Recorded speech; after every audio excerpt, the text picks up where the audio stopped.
Hello and welcome to our Better Grammar project. In today's video, we are talking about narrative tenses. These are past simple, past continuous, past perfect, and past perfect continuous. We use them to talk about past events and for telling stories. So I'd like to start with a story that surprised me some days ago.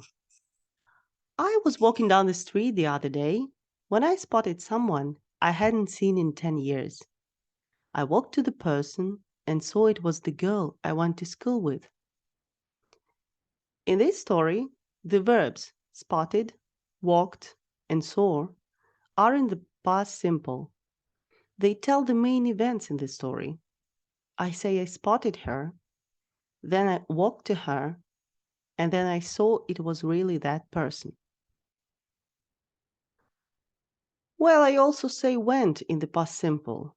It's obviously not the main event in the story, but I also use past simple here as it started and finished in the past. And it was years ago. It's not relevant now for this story.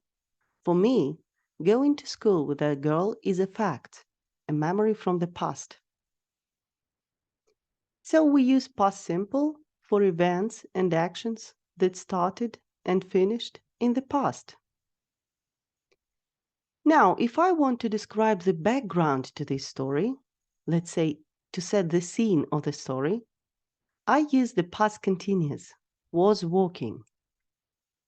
So this activity of my walking down the street sets the scene. Well, one more example when we need past continuous.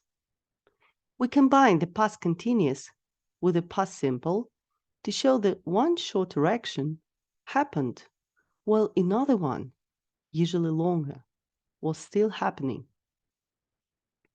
I was sleeping when she phoned.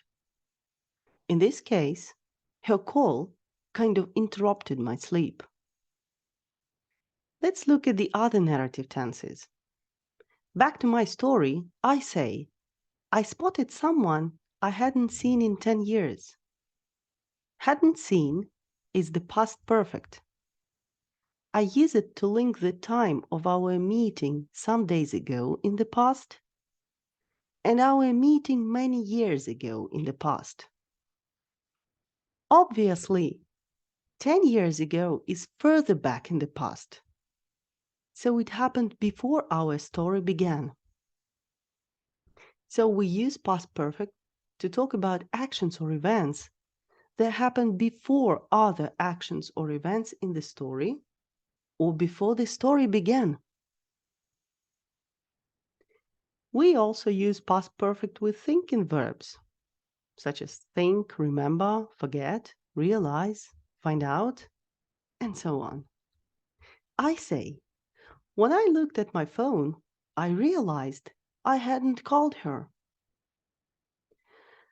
I use here past perfect hadn't called with the past simple looked and another past simple realized to show one past action happened before another one.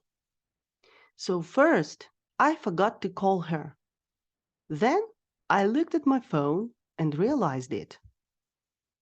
In this sentence, I swap the order of events and use past perfect to signal that the second situation actually happened first.